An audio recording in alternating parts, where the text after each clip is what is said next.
Hi to all అండి. భోగి అనగానే చిన్నపిల్లల మీద రేగుపండ్లు పోస్తారు. ఆ రోజున రేగుపళ్ళు కాస్త భోగి పండ్లుగా మారుతాయి.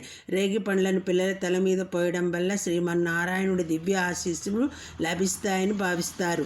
భోగి పండ్లు పోయడం వలన పిల్లల మీద ఉన్న చెడు దృష్టి తొలగిపోతుంది. తలపై భాగంలో బ్రహ్మరంధ్రం ఉంటుంది.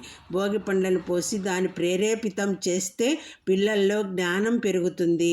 పురాణాల ప్రకారం రేగి పండ్లను బదిరీ ఫలం అని కూడా పిలుస్తారు. శివుణ్ణి ప్రసన్నం చేసుకోవడానికి నారాయణులు బద్రికావనంలో ఘోర తపస్సు చేశారట.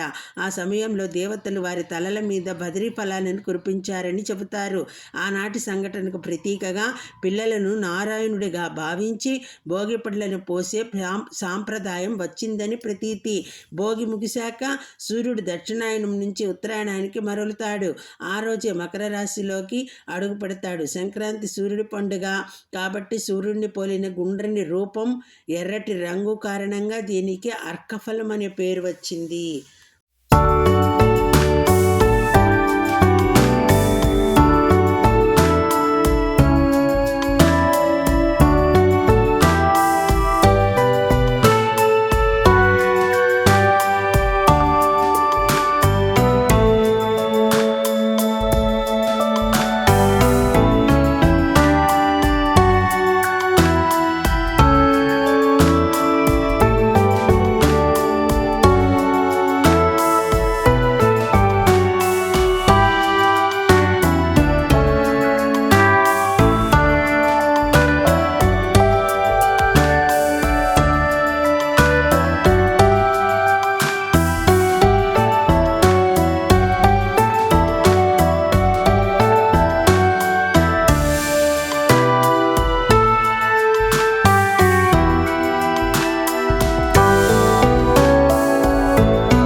ఓకే, వీడియో నచ్చితే లైక్ చేయండి. Okay, thank you all.